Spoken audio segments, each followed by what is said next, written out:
Les marchés européens entament la saison des résultats d'entreprise sur une note indécise, mais parviennent tout de même à se hisser en territoire positif. Les investisseurs restent quand même globalement prudents et espèrent en savoir plus à l'occasion des publications trimestrielles sur l'état de santé de l'économie mondiale. À New York, Citigroup est la première entreprise à être sous le feu des projecteurs et ça commence plutôt bien puisque le groupe bancaire a publié des résultats supérieurs aux attentes avec un bénéfice net en hausse de 6,9% à 4,8 milliards de dollars. Autre bonne surprise sur le front économique cette fois avec la remontée de l'indice d'activité Empire State de la Fed de New York, l'indice qui repasse de moins 8,6 à 4,3 points, alors que le consensus n'anticipait qu'une remontée à 1,5 points en juillet. Dans ce contexte, le CAC donc grappille 0,1% à 5 578 points.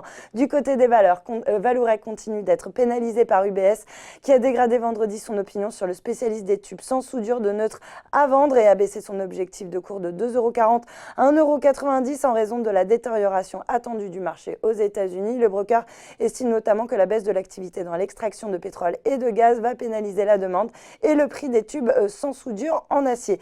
À la hausse en revanche, Ubisoft profite d'une note de Jefferies qui a entamé le suivi du titre à l'achat, évoquant son potentiel de croissance et des résultats qui devraient être supérieurs aux attentes. Sur le SRD, la valeur du jour, c'est Europacor qui bondit de plus de 14%, dopé par l'éventualité d'une reprise de la société par le fonds d'investissement Vine Alternative Investment, l'un de ses principaux créanciers. Pour rappel, la société de cinéma de Luc Besson avait indiqué fin mai être en discussion avec ses créanciers et le groupe Pathé dans le cadre de la restructuration de sa dette et du renforcement de sa capacité financière par augmentation de capital.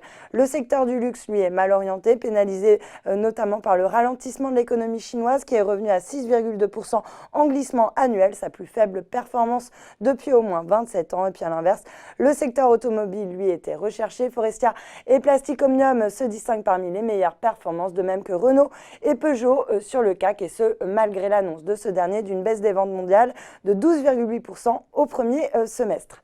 Voilà, c'est tout pour ce soir, mais n'oubliez pas, toute l'actu éco et finance est sur Boursorama.